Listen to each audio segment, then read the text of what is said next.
The old texts speak of fire. The sky above the Velen homeworld was burning.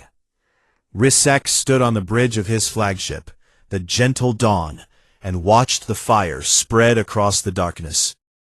Keld warships moved through the orbital stations like wolves tearing apart a wounded animal.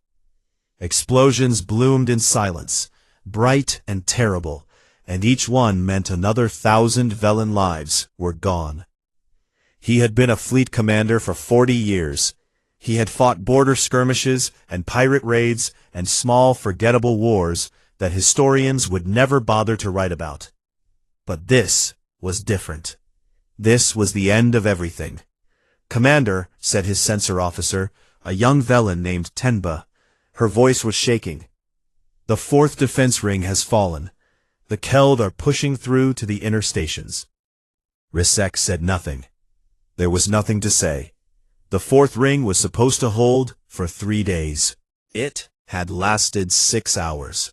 The Velen Compact had once been a proud alliance of 5 species spread across 200 star systems.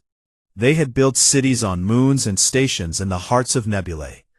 They had studied the stars for 10,000 years and believed they understood the universe well enough to survive whatever it could throw at them. They had been wrong. The Keld Dominion had come from the Outer Rim 18 months ago. No one knew where they had originated. No one had time to find out. They simply arrived with a fleet so large it blocked out the stars behind it, and they began taking everything. The first compact species to fall was the Mori. They surrendered after 2 weeks. The second was the Pelak. They fought for 3 months, and then there were no more Pelak left to fight. The Keld had accepted their diplomats, executed them on a live broadcast, and then burned the Dren colony worlds one by one. Now only the Valen and the Tauri remained. The Tauri fleet was small. The Valen fleet was damaged beyond recovery, and the Keld kept coming. Risek turned to Tenba. "How many civilian transports have launched?" 1,200, Commander, but the Keld interceptors are picking them off as they leave atmosphere. He closed his eyes. 1,200 ships full of families and children, trying to run, being swatted out of the sky like insects. "Pull our remaining cruisers into a screen formation around the launch corridors," he ordered. "Every transport that reaches open space is worth more than any warship we have left." Tenba relayed the order. Risek knew it would cost him ships he could not replace. He also knew he did not care. The ships were already dead. The fleet was already dead. The only question left was how many people they could save before the end. On the surface of the homeworld, deep beneath the capital city, an old Velen named Orath moved through the ancient archives. The building shook around him. Dust fell from the ceiling with every distant explosion. The lights flickered and went dark, then came back, then went dark again. Orath did not notice. He was looking for something. The archives held the oldest records of the Velen civilization.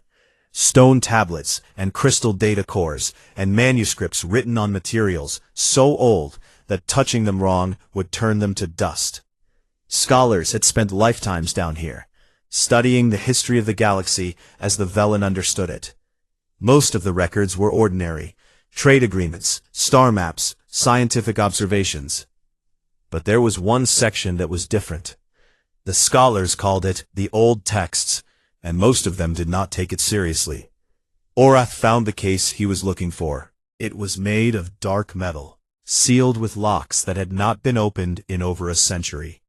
His hands trembled as he broke the seals and lifted the lid.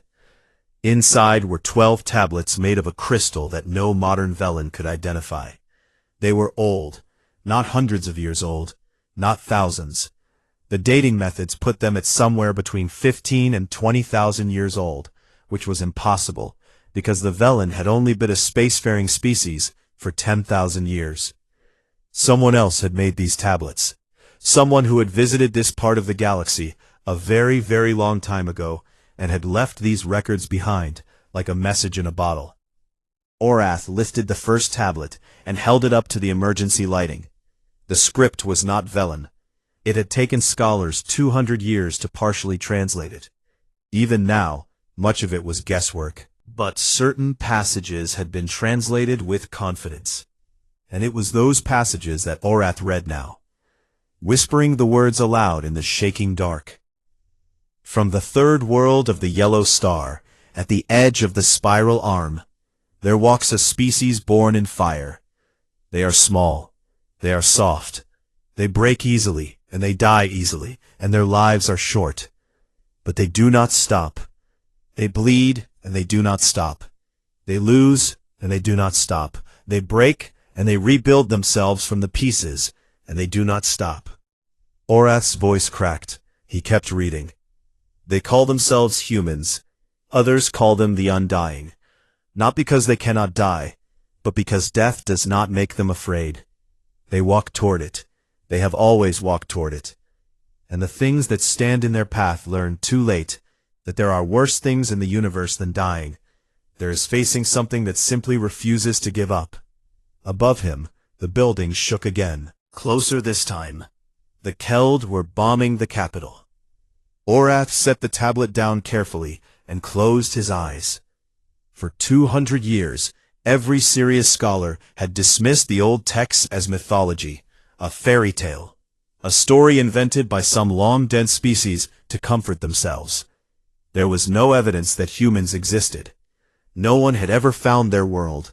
No signals had ever come from that part of the galaxy. The yellow star at the edge of the spiral arm was just a dot on a chart, too far away and too unimportant for anyone to visit. But Orath had spent his entire life studying these tablets. He had learned their language better than anyone alive, and he believed. He opened a communication channel to the fleet. His voice was old and tired, but steady. "Commander Risic. Elder Orath, you should be on a transport. I am not leaving. I need you to do something. I need you to send a signal. A distress call, not toward compact space. Not toward any known civilization." He paused. "I need you to send it toward the edge of the spiral arm, toward the yellow star." There was a long silence. "Elder," Risic said carefully, "the old texts are legends." "Perhaps," Orath said, "but we are dying, Commander, and legends are all we have left." Another silence. Then Risic's voice came back, heavy and defeated. "Tenba, broadcast a distress signal, all frequencies. Aim it at the coordinates Elder Orath provides." Tenba looked at her commander with confusion, but she did as she was told. Her fingers moved across the console, and the signal launched into the void, racing through empty space at the speed of light, aimed at a part of the galaxy where nothing was supposed to exist. The signal traveled for 9 hours. It crossed dead systems and empty space and fields of dust where no living thing had ever been. And then it reached a small yellow star with 8 planets. And on the 3rd planet, in a deep underground facility built into the rock beneath a mountain range, a receiver that had been listening to the stars for over a century suddenly lit up. An officer stared at her screen. She called her supervisor. Her supervisor called his commander. His commander called the admiral of the fleet. Within 1 hour, a single warship broke orbit from the 3rd planet. It was called the UNSS Iron Wake, and it was not large, and it was not beautiful, and it carried a crew of 212 people who had never seen an alien before.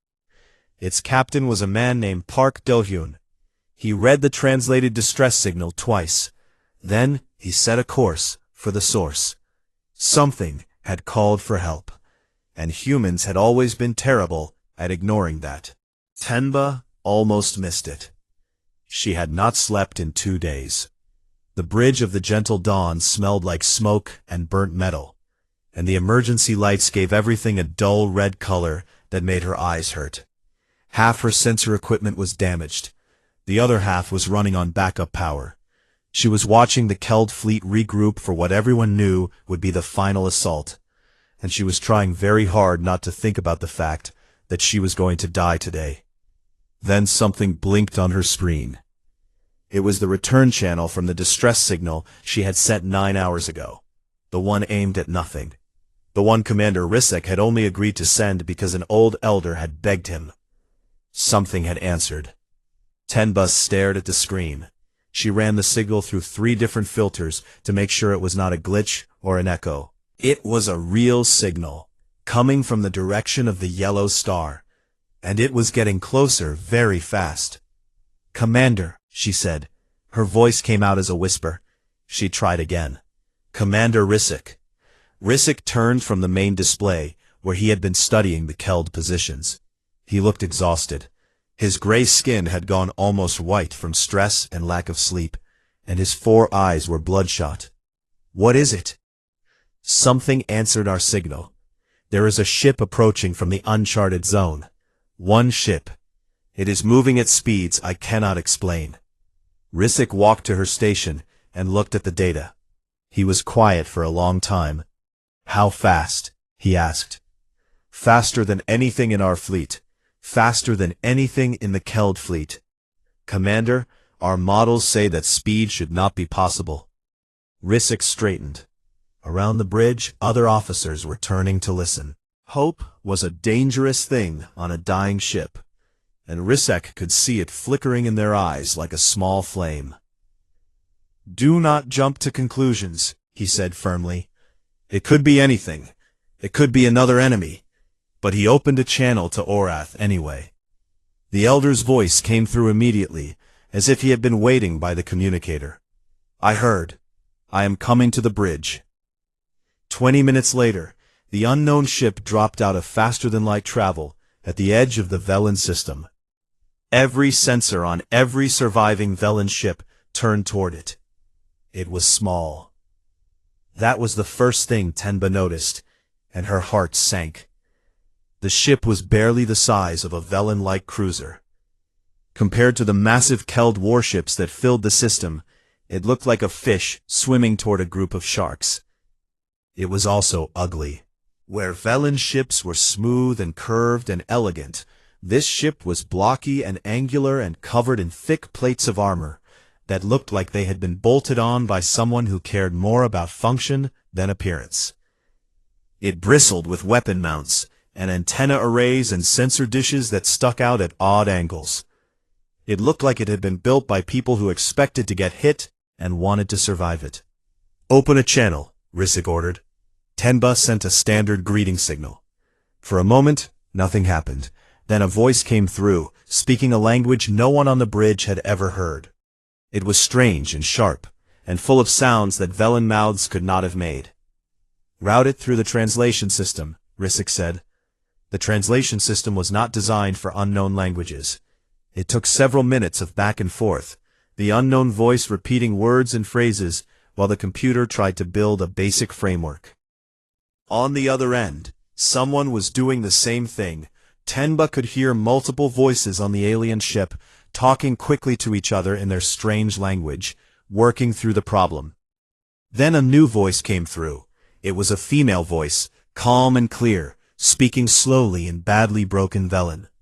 "This is Bek Jisoo, Communications Officer, ship name Iron Wake. We received your signal for help. We are human, from the 3rd planet of the Yellow Star." The bridge went silent. Tenba looked at Rissek. Rissek looked at Orath, who had arrived on the bridge minutes earlier and was standing near the back, leaning on a support beam because his legs could no longer hold him up. Orath's eyes were wide, his mouth was moving, but no sound was coming out. Then, very quietly, he began to speak. He was reciting the old texts from memory. The passages about the species from the small blue world, the walkers in fire, the ones who bled and did not stop. "Elder," Rissek said carefully, "please." But the damage was done. The bridge crew had heard. The words spread through the fleet in minutes. The undying. The species from the old texts. They were real, and they had come. Rissek opened a direct channel to the human ship. "This is Commander Rissek of the Velen Compact Fleet. We are grateful for your response. But I must be honest with you. The enemy we face has over 3,000 warships. You have one. I cannot ask you to die for us." There was a pause. Then a male voice came through, deeper than the first one, translated into rough but understandable Velen. "This is Captain Park Do-hyun. I appreciate your honesty, Commander. I would like to see your battle data. Enemy positions, fleet strength, weapon types, shield frequencies, everything you have." Risek hesitated, then ordered Tenba to send it. There was no reason not to. They were all going to be dead soon anyway. On the Iron Wake, Yoon Hana received the data and spread it across every screen at her station. She was the ship's tactical officer, a woman of 34 who had graduated first in her class from the Naval War College, and who had a reputation for being the calmest person in any room, no matter what was happening in that room. She studied the Keld fleet formations. She analyzed their weapon discharge patterns and shield rotation cycles. She looked at the records of every engagement the Velen had fought against them, and noted how the Keld responded to different tactics. She did this for 11 minutes, while the bridge waited in silence. Then she smiled. It was not a worn smile. "Captain," she said, "they are strong, very strong, but they fight like a species that has never met anything that scared them. Their formations are aggressive but predictable. They do not guard their flanks because nothing has ever hit their flanks. They do not rotate their shield frequencies because nothing has ever adapted to them. They have never fought anyone who fights back the way we do." Park Do-hyun nodded slowly. "Can we hurt them? One ship against 3,000? We can bloody their nose. If we get reinforcements, we can break them." The captain turned to Baek Jisoo. "Open a channel to the Keld command ship. All frequencies. I want everyone to hear this." Jisoo opened the channel. Park Do-hyun stood, straightened his uniform, and spoke. "This is Captain Park Do-hyun of the United Nations starship Iron Wake, representing the people of Earth. You are engaged in hostile action against a civilization that has asked for our help. I am giving you one chance to stop and withdraw your forces. This offer will not be repeated." A deep, rumbling voice filled with amusement. Vorok, the supreme warlord of the Keld Dominion, had apparently decided to answer personally. "One small ship comes from the dark and makes demands of me. I have conquered 40 star systems. I have crushed 5 species beneath my fleet, and you, in your little metal box, tell me to leave." The warlord laughed. It was an ugly sound. "I will hang your broken ship above my throne as a decoration." The channel closed. Park Do-hyun looked at Yoon Hana. "He is sending ships? 12 warships breaking formation and heading toward us. Heavy cruiser class. They will be in weapons range in 4 minutes." "Good." The captain sat back down in his chair. "Cho Minji, how are my engines?" From the engineering section, a woman's voice answered with the tired patience of someone who had been asked that question too many times. "Please try not to break them in the first 5 minutes." No promises. Park Do-hyun looked at the main screen, where 12 red dots were growing larger. "All stations, battle ready. Yoon Hana, you have weapons control."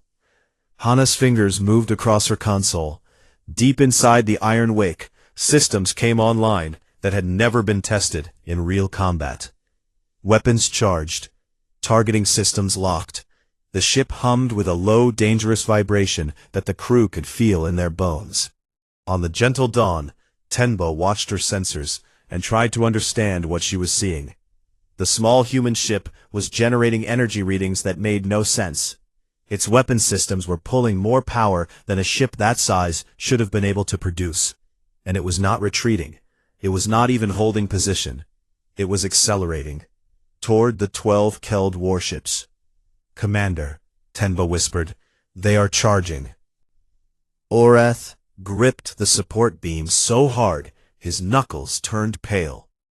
The Iron Wake hit the Keld formation like a hammer hitting glass. The first Keld warship died before it even fired a shot. The Iron Wake came in fast and low, cutting underneath the formation where the Keld sensors were weakest. Yoon Hana, fired a spread of missiles that moved so quickly the Keld point defense systems could not track them. The missiles hit the lead warship in its engine section, and the ship split apart in a bright flash of light that was there and gone in a second. The remaining 11 Keld ships tried to turn and form a firing line, but the Iron Wake was already inside their formation. It was too close for their heavy weapons. Their large guns were designed to hit targets at long range. At close range, they were slow and clumsy, and the human ship was neither of those things. Park Do-hyun had trained his crew for exactly this kind of fight. The doctrine was simple and brutal. Get close, stay close. Make the enemy afraid to shoot because they might hit each other. Yoon Hana picked her targets with cold precision. She fired the main guns at one ship, while the secondary batteries hit another. She launched missiles at a third, while the electronic warfare systems blinded a fourth. She did all of this at the same time, her hands moving across the console faster than most people could think. Her face showing no emotion at all. The second Keld ship exploded, then the third. The fourth lost its engines and began drifting, dark and dead. The fifth tried to ram the Iron Wake in desperation, and Hana put 2 rounds through its bridge and killed everyone inside it. 4 minutes. 12 Keld warships, all of them destroyed or disabled. The Iron Wake flew through the wreckage and out the other side. Its shields were scratched. One of its secondary gun mounts had taken a hit and was no longer working. That was all. On the gentle dawn, nobody spoke. Tenba stared at her sensor readings with her mouth open. The data was clear, but her brain refused to accept it. One ship, one small, ugly ship, had just destroyed 12 Keld heavy cruisers in less time than it took her to eat a meal. Rizek stood perfectly still. He had fought the Keld for 18 months. He had watched them crush everything the Compact had thrown at them. He had come to believe, deep in his heart, that the Keld could not be beaten. And now a single ship from a species that should not exist had torn through them like they were nothing. Orath was weeping. He did not try to hide it. The tears ran down his old face, and he let them fall. Across the system, the Keld fleet had gone quiet. 3,000 warships, and for a moment, none of them moved. Voruk stood on the bridge of his personal flagship, the Crushing Hand, and stared at the tactical display, where 12 of his ships had simply stopped existing. His officers were looking at him, waiting for orders, and for the first time in his career, he did not immediately know what to say. Then his rage caught up with his shock. "Send 100 ships," he growled. "Kill that thing. Bring me its wreckage. I want to see what these creatures look like when they are dead." 100 Keld warships broke from the main fleet and turned toward the Iron Wake. This time they did not come casually. They came in a tight combat formation, shields overlapping, weapons charged, ready for a fight. On the Iron Wake, Yoon Hana watched them come, and the calm in her face finally broke, just a little. 1 against 12 was aggressive. 1 against 100 was suicide. "Captain," she said, "I can hurt them. I cannot beat them. Not alone." Park Do-hyun nodded. He had known this was coming. He had known it from the moment he changed course toward the distress signal. One ship could make a difference, but one ship could not win a war. He turned to Baek Jisoo. Tight beam transmission, aimed at Seoul. Highest priority. Jisoo set up the channel. Park Do-hyun leaned forward and spoke 3 words. "Send everyone. Now." Then he turned back to the main screen. "Yoon Hana, new orders. We are not trying to destroy that fleet. We are trying to stay alive long enough for help to arrive. And we are protecting those civilian transports." "Understood, Captain." "Cho Minji, I need everything the engines can give me and then a little more." From engineering, Minji's voice came back tight and strained. "I can give you 20% over maximum for about 30 minutes before things start melting. After that, I make no promises. 30 minutes is enough. The Iron Wake turned and flew toward the Velen civilian transports that were still trying to escape the system. The 100 Keld warships followed. The chase began. What followed was not a battle. It was a running fight, a desperate game of speed and survival that pushed the Iron Wake and its crew to their absolute limits. Park Do-hyun kept the ship between the Keld and the transports. Every time the enemy tried to swing around and target the civilian ships, the Iron Wake was there, blocking their path, hitting them hard enough to make them flinch and pull back. It could not destroy 100 warships, but it could make them hesitate. It could make them think twice. It could make every attempt to reach the transports cost them something. The price was terrible. The Keld scored hit after hit on the Iron Wake. The shields held, then weakened, then began to fail. Armor plates cracked and broke away, spinning into the void. Fires broke out on 3 separate decks. The environmental systems on Deck 7 failed completely, and Kim Tae-ho led his Marines through the freezing, airless corridors to seal the breaches by hand, welding metal plates over the holes, while Keld weapons fire shook the ship around them. Tae-ho was a big man, with a scarred face and hands that had seen more violence than most people could imagine. He had fought in the Martian insurrection, a brutal ground war that had lasted 3 years and had left marks on everyone who survived it. He did not scare easily. But when a Keld energy bolt punched through the hull 2 meters from his head, and he felt the air sucking out into space, he felt something very close to fear. He sealed the breach anyway. Then he moved to the next one. In the medical bay, Cho Min-ji worked on the wounded. She had been an engineer first and a medic second, but right now she was both, moving between patients and repair jobs, her hands covered in blood and engine grease. A young crew member had lost his arm to an electrical explosion. Min-ji stopped the bleeding, gave him painkillers, and was back at her engineering console 90 seconds later, rerouting power from the destroyed systems to keep the weapons firing. On the bridge, a support beam broke loose from the ceiling and hit Yoon Hana across the side of the head. Blood ran down her face and into her eye. She wiped it away with the back of her hand and kept firing. She did not even pause. Later, when someone asked her about it, she would say she had not noticed. Tenba watched from her scout ship, staying out of the battle, recording everything. She was supposed to be guiding civilian transports to safety, and she was doing that, but she could not stop watching the human ship. It was dying. It was burning and breaking and losing pieces of itself with every minute that passed, but it would not stop. It kept putting itself between the Keld and the transports. It kept fighting.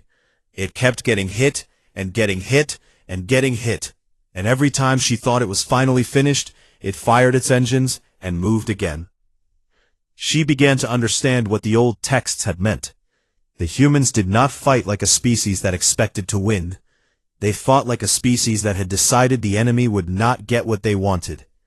There was a difference, and it was terrifying. 28 minutes into the fight, the Iron Wake's shields collapsed completely. The hull was exposed. One more solid hit would tear the ship apart. Park Do-hyun gripped the arms of his chair and prepared for the end.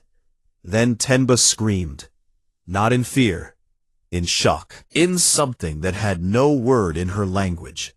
37 new contacts appeared on every sensor in the system at the same time. They dropped out of faster-than-light travel in a staggered wave, one after another, filling the space between the Keld fleet and the Velen homeworld. They were human warships, all of them. Earth had sent its entire deep space fleet. They were all built like the Iron Wake, blocky, armored, ugly, covered in weapons. And they were already moving into a battle line, their guns charging, their shields up, their crews ready.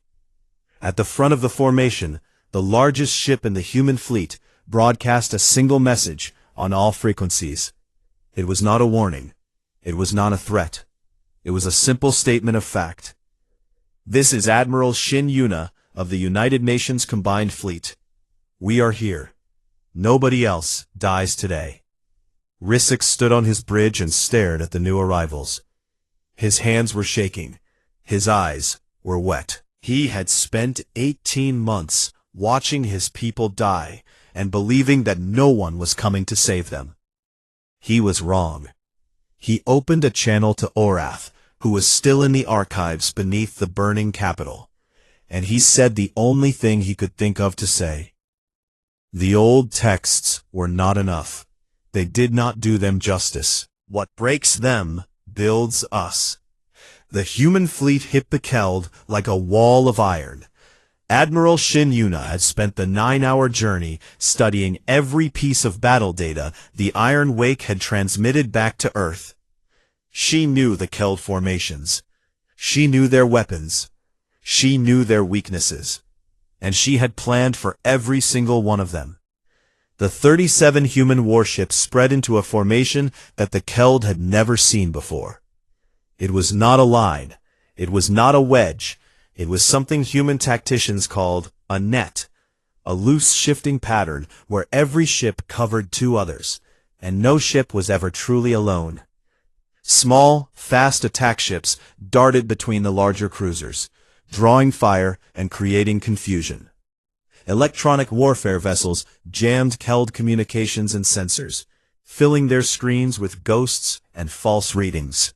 And behind it all, the heavy warships fired with a coordinated rhythm that turned the space in front of them into a wall of destruction that nothing could pass through.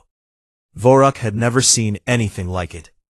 He stood on the bridge of the crushing hand and watched his fleet begin to stumble. The Keld were used to fighting species that stood in neat lines and fired back politely and died in good order.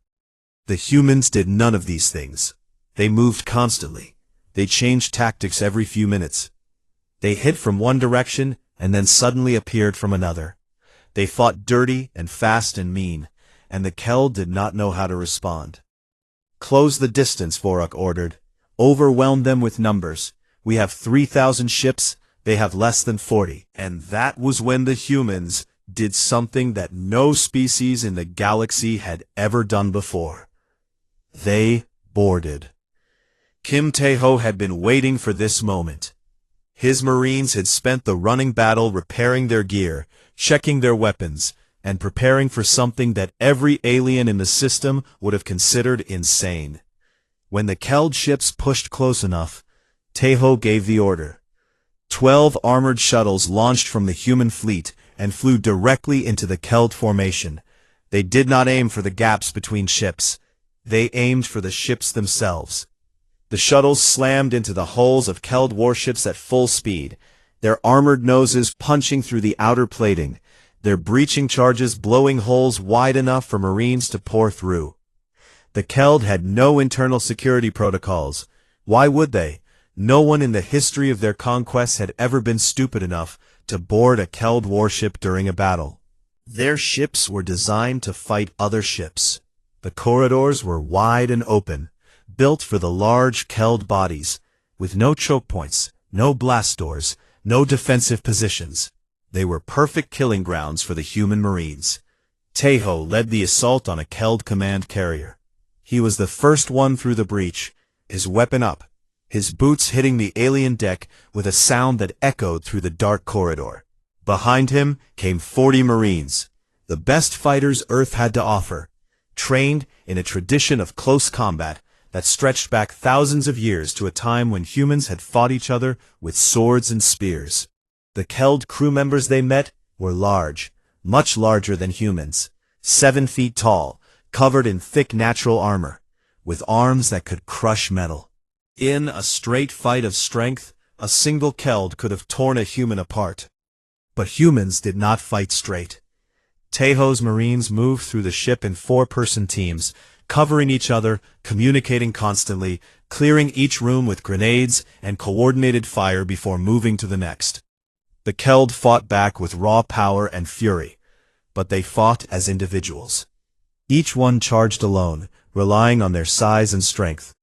The Marines cut them down with overlapping fields of fire, each team protecting the others, never letting a single Keld warrior face less than 4 guns at once. It was not pretty. It was not glorious. Marines died. Taeho watched a young soldier named No Sung-ho get grabbed by a Keld warrior and thrown into a wall so hard that the wall bent inward. Sung-ho did not get up. Taeho shot the Keld warrior 3 times in the head and kept moving. Right now, the mission was all that mattered. They reached the command carrier's engine room and planted charges. 6 minutes later, the ship went dark. A Keld command carrier, one of the most powerful warships in the Dominion, killed not by another ship's guns, but by 50 humans with rifles who had walked through its front door. Back on the Iron Wake, the ship had pulled back from the front line to make emergency repairs. Cho Minji worked without stopping. She had not slept in over 30 hours. Her hands moved automatically, welding broken conduits, rerouting power systems, patching hull breaches with whatever material she could find. Between repairs, she treated the wounded. The medical bay was full, so she treated people in the corridors, in the engine room, in the storage compartments. She set broken bones with one hand and reconnected power cables with the other. A crew member asked her how she kept going. She looked at him with red, exhausted eyes and said, "Because if I stop, someone dies." Then she went back to work. On the bridge of the Gentle Dawn, Risek watched the battle turn. The human fleet was taking damage. They were losing ships, but they were hurting the Keld far worse, and for the first time in 18 months, the Keld were not advancing. They were holding position. In some places, they were pulling back. Orath appeared on the communication channel. He had left the archives and had somehow gotten himself to a broadcast station in the capital. His old voice went out on every compact frequency, reaching the scattered remnants of the allied species who had surrendered or hidden or run. "I am speaking to the Mori, to the Dren who survive, to every compact species that believe this war was lost. The Undying are real. They came from the edge of the galaxy. They came for us. They are fighting and dying for us right now. And I am asking you, all of you, what excuse do we have to stay hiding?" For a long time, nothing happened. Then, one by one, signals came back. A Mori patrol squadron that had been hiding in an asteroid belt powered up its engines. A group of Dren refugee ships, armed with whatever weapons they had scraped together, turned toward the battle. Even the Torai, whose fleet was nearly destroyed, sent their last 4 warships. They were not much, a few dozen ships, most of them damaged, crewed by frightened people who had already given up once. But they came. They formed up alongside the human fleet, and when the Keld saw the compact ships returning, something changed. The Keld had beaten these species before. They had broken them. And yet here they were again, fighting alongside creatures from a legend, and the Keld did not understand why. That confusion was a weapon sharper than any gun. The battle raged for 6 more hours. The human fleet lost 11 ships.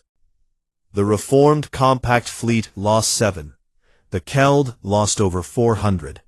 The wreckage field grew so large that navigation became dangerous, and ships on both sides had to weave through the remains of the dead to find the living.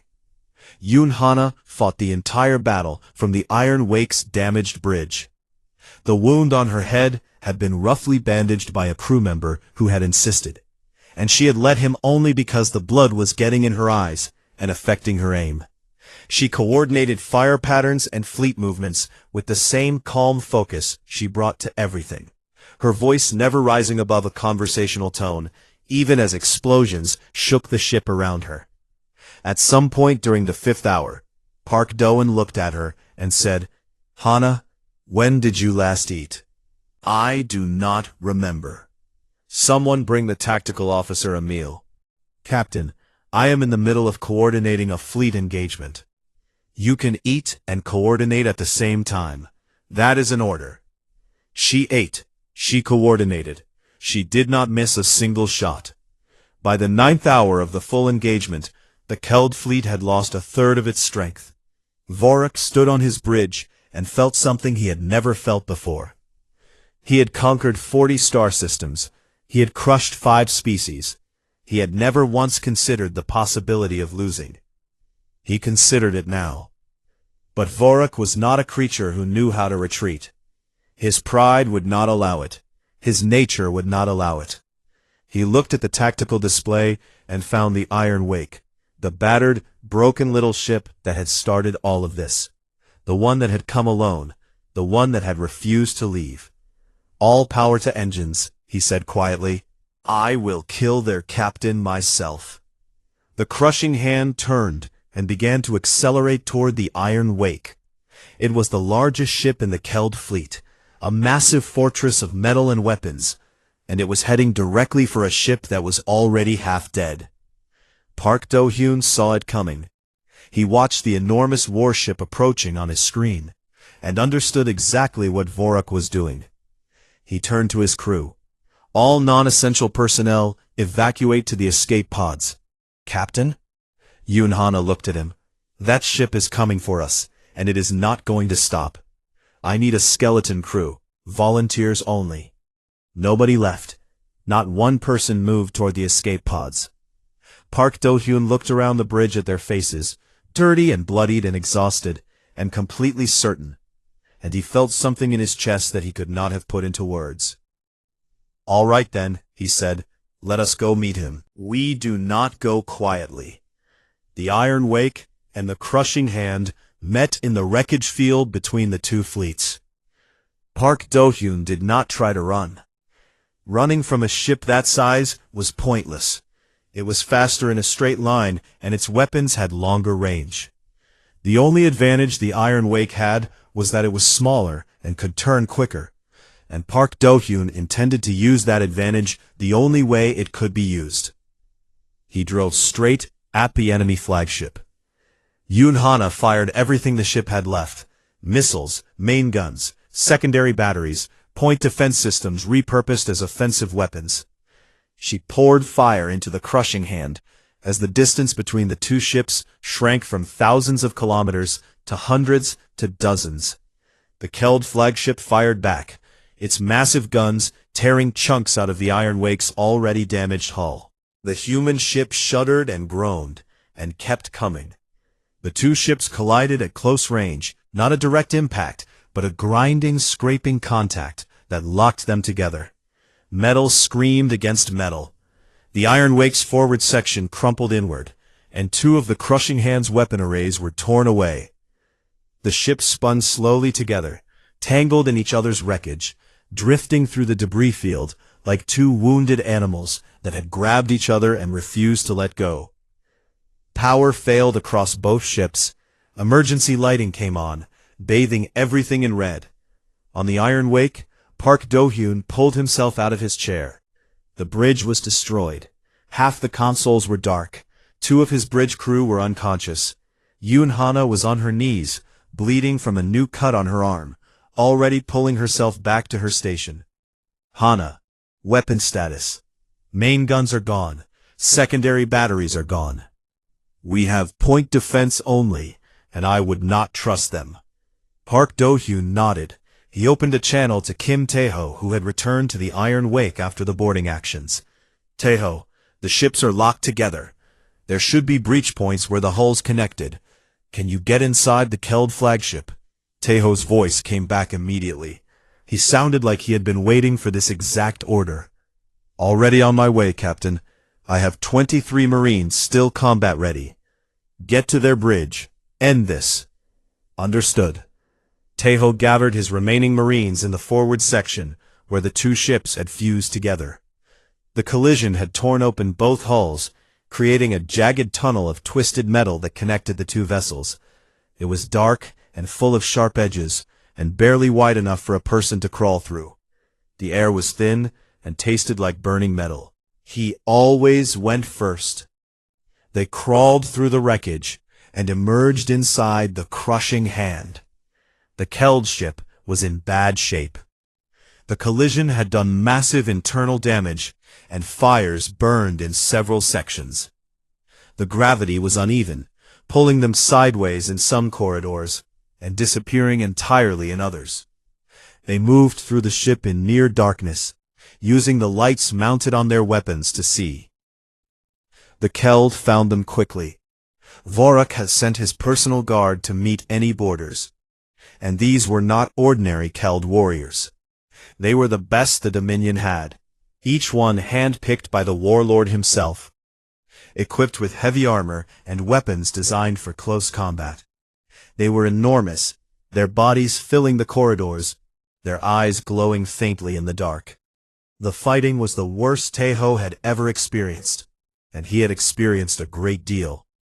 The corridors were too narrow for proper tactics. It became a brutal, ugly fight at close range. Humans and Keld, crashing into each other in the dark, firing and stabbing and hitting with whatever they could reach. Tejo lost people. A Marine named Song Unji was hit by a Keld energy weapon and went down without a sound. Another Marine, Bei Jung-woo, was caught by a Keld guard and thrown through a wall. Tejo heard bones break. He kept moving. He could not stop. If he stopped, more people would die. They pushed through the guards one corridor at a time, paying for every meter with blood and pain. The Marines fought with a desperate fury that surprised even Tejo. They were exhausted and hurt and outmatched in size and strength, and none of them hesitated. None of them stopped. They had come too far and lost too much to stop now. Tejo reached the bridge with 11 Marines still standing. The bridge doors were open. Vorak was inside, waiting. The Keld warlord stood in the center of his ruined bridge. He was tall, easily 7.5 feet, with thick arms and a body built for war. His officers were dead or had fled. He was alone, and he did not look afraid. Tejo stepped through the door. He was covered in blood, some of it his own, some of it not. His armor was cracked in 3 places. His left hand was burned. He held his weapon in his right hand and pointed it at the warlord. Vorak looked down at him. The difference in size was almost ridiculous. The Keld warlord could have picked Tejo up with one hand. "What are you?" Vorak asked. His voice was deep and quiet. There was no anger in it anymore, just curiosity. "The old species speak of your kind like gods, like something that cannot be killed." Tejo kept his weapon aimed. His arm was shaking from exhaustion, but his voice was steady. "We are not gods. We are just stubborn." Vorak studied him for a long moment.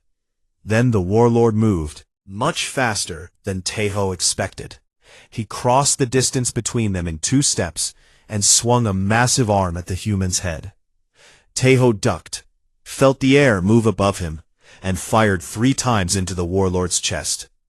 The shots hit, but did not stop him. Keld natural armor was thick, and Vorak was the strongest of his kind. The warlord grabbed Tejo's weapon and crushed it in his hand. Then he reached for the human himself. Tejo pulled a short blade from his belt, the last weapon he had, and drove it into the gap between the armor plates on Vorak's arm. The warlord roared and pulled back. Tejo followed him, staying close, not giving him room to use his reach advantage. They fought across the bridge, crashing into consoles and walls. Vorak was stronger. Every blow he landed sent Tejo stumbling, but Tejo was faster, and he was more desperate. And he had been fighting in tight spaces against bigger opponents his entire career. He stayed inside the warlord's guard, too close for the big arms to build momentum, and he cut and stabbed and hit every gap in the natural armor he could find. It ended when Tejo drove his blade into the soft tissue beneath Vorak's jaw. The warlord's eyes went wide. He made a sound that might have been surprise. Then he fell, slowly, like a building collapsing, and the deck shook when he hit the ground. Tejo stood over the body and breathed. His hands were shaking. His vision was blurring. He could feel that several of his ribs were broken. He opened his communicator. "Captain, it is done. The warlord is dead." The message went out to both fleets on all channels. The effect was immediate. The Keld command structure depended entirely on Vorak. Without him, there were no orders, no coordination, no chain of command. Ship captains who had followed the warlord out of fear and loyalty suddenly found themselves with no one to fear and no one to be loyal to. The Keld fleet broke. Ships peeled away from the battle in ones and twos, then in dozens, then in hundreds. They fled in every direction, scattering into the dark spaces between stars. Some fought each other on the way out, old rivalries suddenly surfacing without the warlord's iron will to hold them together. Within 3 hours, the system was clear. The battle was over. The silence that followed was the loudest thing any of them had ever heard. In the days that came after, the work of survival began. The Velen homeworld was damaged, but not destroyed. The civilian transports that the Iron Wake had protected began returning, carrying families home to a world that was still there because of a species they had believed was a myth. Bake Jisoo stood in the ruins of the Velen capital, helping coordinate the relief efforts. She had learned enough of the Velen language by now to speak it almost fluently, and she moved between human and alien teams with a patience and kindness that made everyone around her feel a little calmer. Orath found her on the 3rd day. The old elder walked slowly through the rubble, looking at the sky where Keld warships had burned just days ago and where now only stars were visible. He stopped beside her and was quiet for a while. "I have studied the old texts my entire life," he said. "I believed in you before anyone else did, but I must confess something. I imagined you would be different." "Different how?" Jisoo asked. "Larger, brighter, more mythical, I suppose. The texts described you as the Undying, walkers in fire. I expected something that looked like a legend." Jisoo smiled. "Sorry to disappoint." "You do not disappoint. That is what I am trying to say. The texts were wrong, but not in the way I expected. You are not legends. You are just people. Small, soft, breakable people who came to help strangers they had never met and nearly died doing it." He paused. "That is better than any legend." Jisoo did not know what to say to that, so she said nothing.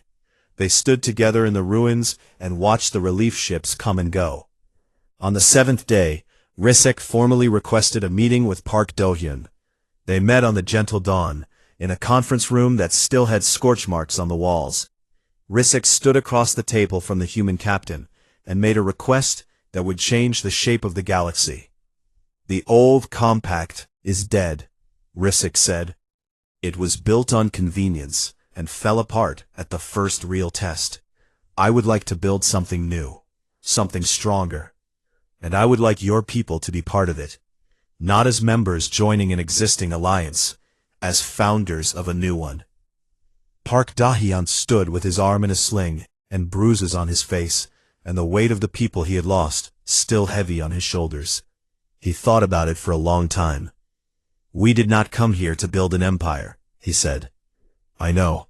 That is why I am asking you." Park Do-hyun nodded slowly. "Then we accept." They reached across the table and sealed the agreement in the way each species did. Risek pressed his palm flat against Park Do-hyun's. Park Do-hyun closed his hand around Risek's and shook it. Both of them understood what it meant. On the last day before the human fleet departed for home, Tenba sat alone in her scout ship and opened a new file in the Velen archives. She had been asked to write the first entry in the old texts in over 6,000 years. The elders had chosen her because she had been the one to send the signal. She had been the one to call them. She sat for a long time, staring at the empty file, not knowing where to begin. She thought about everything she had seen. The small, ugly ship that had come alone. The captain who had refused to leave. The Marines who had crawled through twisted metal to fight monsters twice their size. The engineer who had held a dying ship together with willpower and grease. The tactical officer who had fought a fleet battle with blood running down her face and never once raised her voice. She began to write. They came from a small blue world at the edge of the dark. They were not gods. They were not myths. They were not the undying. They were only people, frightened and brave and bleeding.